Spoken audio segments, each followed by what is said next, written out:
kereta apa nama dia? Mazda CX-5. CX-5. Ada Quran dekat belakang dia. Mana? Tu! Mana? Tu yang putih. Oh. Ada Quran dekat belakang dia. Tu yang dia punya logo dia tu. Yang macam tu.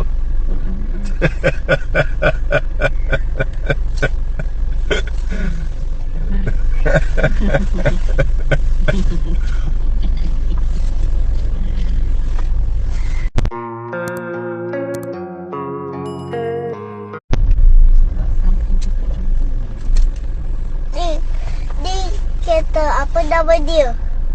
Mazda CX-5. CX-5. Ada Quran dekat belakang dia. Mana? Tu! Mana? Tu yang putih. Oh. Ada Quran dekat belakang dia. Tu yang dia punya logo dia tu. Yang macam tu.